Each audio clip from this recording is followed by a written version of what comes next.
right, guys. So with the World Cup coming to an end, I thought I would, give you a little rundown of what, each country kind of goes through to even get to this tournament. So of course, there's, different confederations, and that corresponds to their continent, besides Antarctica, obviously, because, nothing there. Uh, um, so each process is kind of different. As here in our confederation, is called CONCACAF. There's like a two-step process you could kind of go through it. Obviously, the lower ranking teams like, Bermuda, Haiti, Guatemala, all these smaller countries go into a preliminary qualification process to even get to the whole hexagon, what they call it, the hexagon qualification. I think only like the top three teams from there advance to this, to the actual final qualification where, teams like US, Mexico, Canada, Jamaica, Costa Rica are always at.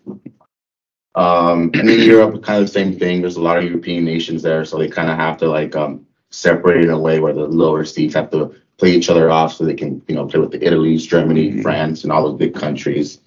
You may think this might be just, a short time. This takes like 3 years to like kind of go through all those different teams because all these players, they play in their respective domestic leagues. So these leagues kind of have like a whole year long season. So they kind of have like four or five different like international breaks of weeks. So they kind of play those days with the country.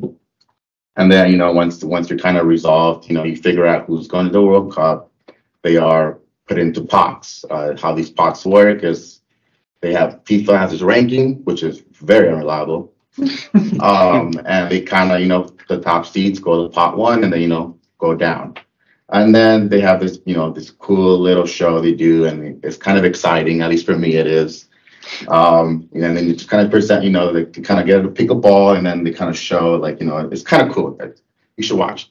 But yeah, they kind of, they kind of like, they have the World Cup draw, and then after that's finalized, you kind of see who plays who. And obviously, how you guys all saw how it works. There's eight different groups with 4 teams. Top 2 seeds advance, and then the first seeds play the second seed, and then start quarterfinals to the finals. And as you all know, Argentina won the World Cup. I did want to mention, I don't know, I never understood why majority of Americans find it boring, or like, it's not, the most enticing sport to watch. But if I would recommend, if you ever are living or visiting another nation like Germany, London, or I'm sorry, England, Spain, even go to Colombia, Brazil, Argentina, go catch a game. It's probably one of the most fascinating things you'll ever experience. Oh, that's wild. Yeah. Highly recommend Premier League.